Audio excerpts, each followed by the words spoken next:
Timbers General Manager Ned Grabavoy for our end of season press conference. Ned, thank you for joining us. Do you want to start us off with just your end of season thoughts?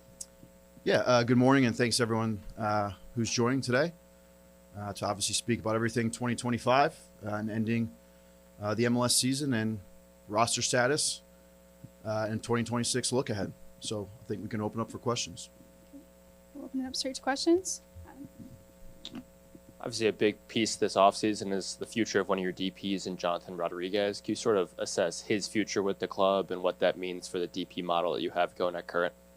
Yeah, so obviously, we went through a difficult situation, and really feel for Jonathan because he's the ultimate competitor. But last season, obviously, we were made aware that he was going to have a significant knee surgery, which he underwent, I believe, in July. That timeline is estimated probably somewhere around 12 months. That could be a bit shorter. That could be a bit longer. But as you can imagine, that takes us all the way into, the summer of next season. It's a big reason why we stayed aggressive in the summertime and went to look, and adding another high-profile attacking player who could be dangerous and score goals in Christopher Velda, because we didn't want the roster to also have to suffer in losing such a key and important player for the team. So we've been supportive of Jonathan and his recovery and continue to do so. Jonathan will continue that as he is under contract for next season. But for the time being, we'll have the ability to sort of wait and make a decision on Jonathan specifically. In terms of the roster model, at this moment in time, we're trending very much towards a 2DP and 4U22 model. But we do have some flexibility to look at both scenarios as we did this past season. How do you assess David Tosta's season, and what sort of injuries was he playing with during the second half of this year? Yeah, good question. In a lot of ways, I would assess his season, similar to how I would probably assess the overall team season in some ways. I thought David came in. We got him, obviously late in preseason. I thought he had a good influence early on the group. I thought he had an impact, obviously, which led to him, being named an All-Star, in the early part of the season, and really, going into Leagues Cup, where he scored a goal and then he had suffered an injury in that game. That injury to his shoulder continued to occur throughout the rest of the regular season. He has an issue with a shoulder that seems to pop out quite often, which can be extremely painful. Then we've got to go through a process of trying to calm that down over the matter of a couple of days and having to play through pain and a little bit of the worry that it's going to happen again. So we've had to have a surgery in place, sort of wait for the end of the season to happen. David is going to go and do that back in Europe. We have that scheduled with him, and that surgery most likely will take place next week. So hopefully he will recover. The thought process and goal is hopefully that sometime around the beginning of next season, he's available for us. Hi, Ned. Good morning. Hi. Are you sticking with Phil Neville? And if so, what did you see this season that made you say this is our guy? Yep. Confident in Phil. No questions there whatsoever. No wavering from me. Phil's a great leader. Phil's the right person to lead this team right now. And look, I think, I go back to a little bit of just sort of assessing the season, the overall performance of the team. And it's a long season. There's a lot of different competitions as well, right? In the beginning of August, coming out of Leagues Cup, coming off the Club America game, and I know we didn't advance in that tournament, but performing like one of the better MLS teams in that tournament, how we'd been playing, in the MLS season, looking at some of the additions, that we made to the group in the summer. Honestly, I was about the most bullish I've been about where the team was and where the club was over the last 4 or 5 years. And then we have to be honest. We have to reflect and look at that last stretch of games and 10 games, and getting into the playoffs and competing, but not advancing further. I think we fell short on results for a lot of different reasons. I don't think that there's just one specific answer to that. But ultimately, the results fell short, and we started to drift and trend, downwards. And so I look at those things, and obviously I think that has a tendency to have a little bit of mixed feelings of how you felt the season went overall. But look, with Phil, myself, we have alignment. There's this continued challenge for our club that we want to and should be and need to be a team that's higher in the conference, a top team in the conference, competing more consistently and further in the playoffs, and really feeling confident that, we're ultimately competing for trophies. That's the goal, without question. Easier said than done. We know that in an ultra competitive league, and that will be very much the theme this offseason. We want to talk about those top teams. We want to compare ourselves to those top teams. How are we going to get there and how are we going to do that? There's a lot of work to be done, and that's already started. David Ajala and Finn Sermon, two of the pillars of the team over this past season. Just what has their offseason looked like so far, with Ajala having a contract expiring but with an option, and Finn Sermon potentially in line for a raise with so many European teams circling him? Yeah, I think, that there's some real building blocks within the team, and you have to try to take some positives. The season's always going to end at some point, right? You lose a game the way that we did in the last game, in the third game against San Diego, right? We lost a game in a different way last season as well. And so you're always sort of left with what you remember last, right? And it leaves a little bit of bad taste in your mouth. It's difficult for that turnaround, but you got to get it out of your system quickly, and you have to move forward. And you also have to find the positives within the team, and we've got some young players. Center back's a position that we've been trying to find kind of that top level guy for years. We've had some good center backs that have played important roles, still have those. But talk about a young kid in Finn Sermon who has just completely stepped up. He never seems to really put a foot wrong.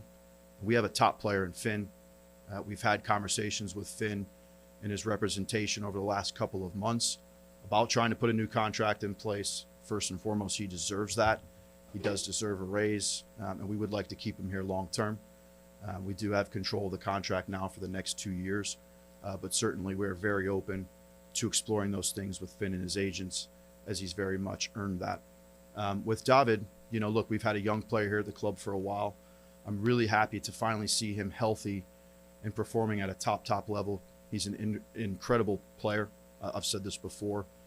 He has so much to his game, and he's so important to what we do. He does have an option for next season, which we'll exercise. And we've been speaking to his representation, about trying to extend that out. But David's also a player that has big ambitions as well. And he does have a market in other clubs back in Argentina and elsewhere, that have been interested in him also. So it's a goal of ours to try and accomplish that. We'll continue to chip away and work on it as well, amongst some of the other contract, situations that we have. Terry? Morning, Ned. Hi. With Phil Neville going into his third season, I'm curious, how would you grade yourself since Phil has been here? Do you feel like you've made enough business moves outside the club and around it to kind of continue to put this team on the right path and continue to lead this football club? Yeah. And first, look, I always put all the reflection and self-critique, I always put that on myself first and foremost, every single day. That hasn't changed since I've been 10 years old, and I'll continue to do that. I think that we've made strides and we've made some progress in certain areas.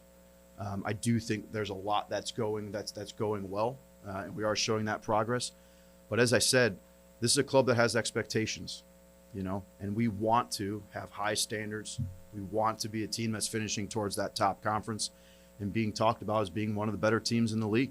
And so that's been the continued struggle for us to try and get there. And at times, maybe there's longer stretches where it feels like we're going to, and then maybe we don't, when you look at the season then.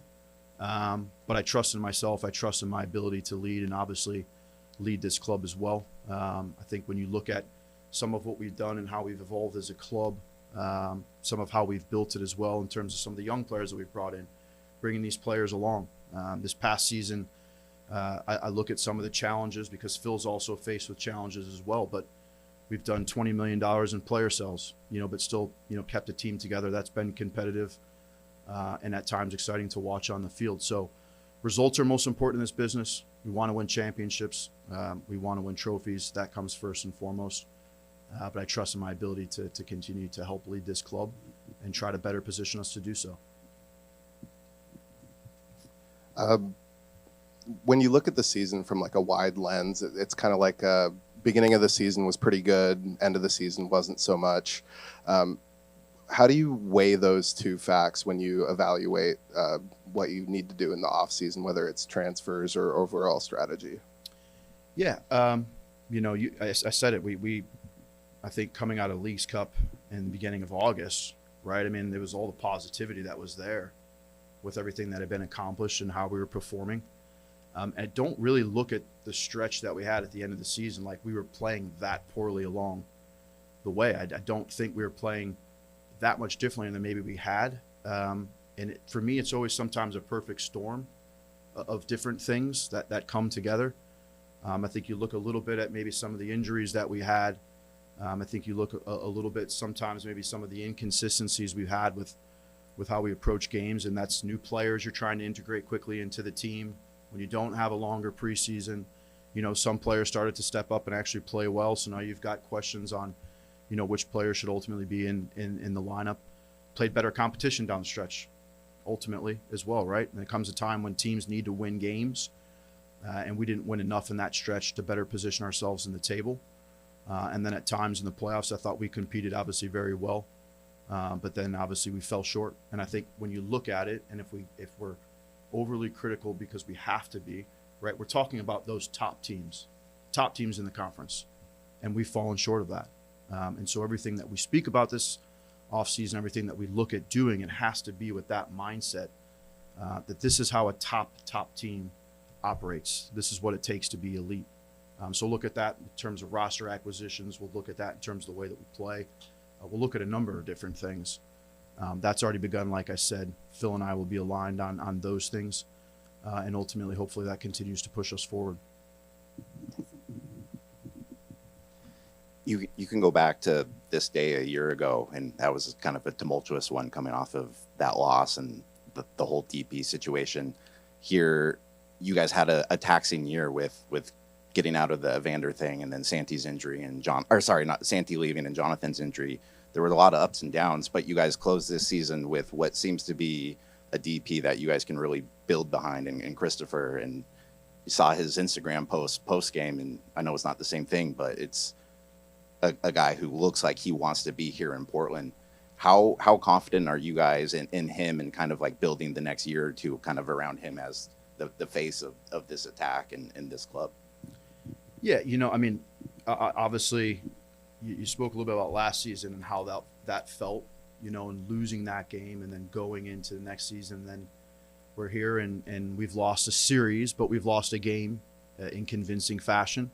In the third game against San Diego, we have to be honest about that as well. But for me, it's very different, extremely different in that, and even just in how we lost the games. But Christopher's a player we identified, obviously, as I said.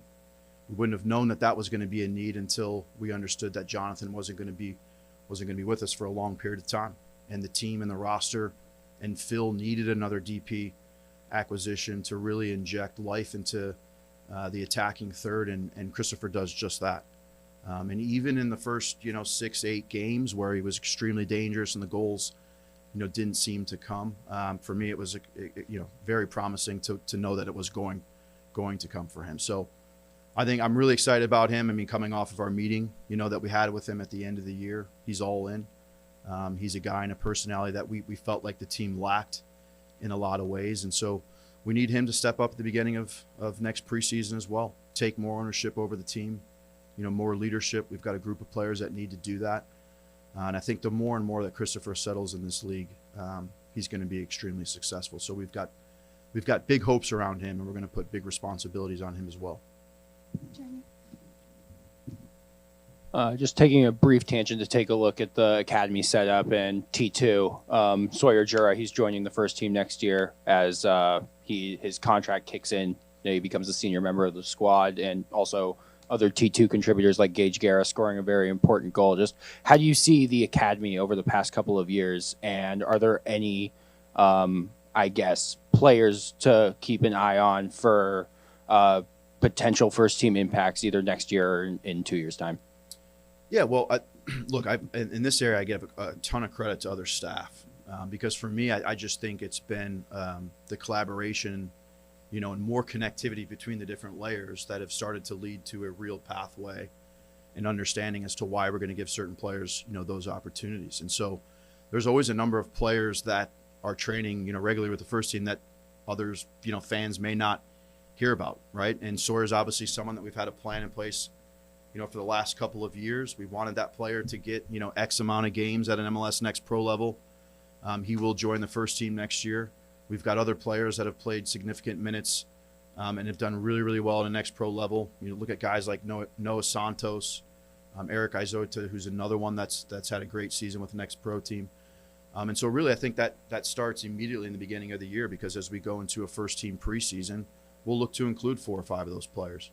And as those players potentially take, and grasp those opportunities and make the most of them, they put themselves in a real position in consideration to potentially become a first team player. We know it's a big jump. It's obviously a lot for a young player. But I think the more that we've continued to do that, I think that we're starting to find, slow results within some of the players from both our academy and the Next Pro team. We need that. The first team roster needs that to find players and bring those players along. It's a big help. Obviously, a lot of other contract options with this club right now. Can you give us a little bit of detail? You mentioned Chará, but someone like Felipe Mora, James Pantemis, Christian Paredes, Gage Guerra, Diego Chará, that lot all sort of has have options eligible. Do you have any updates on if the team has picked those up? Yep. So we'll probably be making, I think, our roster status for 26 public in the next day or two. But I believe player options that have been declined. Christian Paredes' option was declined. Christian's been in the club for 8 seasons. Was almost shocked to see that. He's been one of the best professionals I've ever been around. Complete team player. He's played a big role for us. We felt like, and I think Christian agrees as well mutually, it was the right time for him to go and find a different opportunity. So we've declined Christian's option, and then we've declined the options of both Felipe Carballo, who's currently injured. But I would say that we will stay connected with him, and we will explore what a potential future could look like there. And Matias Rojas, who was with us short term this year, at times played a big role for us and had an impact, but did struggle with some injuries as well. We've got some players that are out of contract, free agents. Dario Zuprich is a free agent. We'll continue to have conversations there with him. Eric Miller, same. Hunter Solte, who's a young goalkeeper. But we're hopefully in the process of finalizing a new contract for Hunter, because we've got big plans for him and having him back next season with us as well. Max Crepeau is a free agent, but have not had conversations to retain Max within the group. Quickly rattling through some of the options, Diego Chará had an option exercised. James Pantemis had an option that was exercised. Felipe Mora the same. I believe I've probably covered most of the group within that, but that roster announcement will be coming out in the next day or so. Okay, we will wrap up. One last question.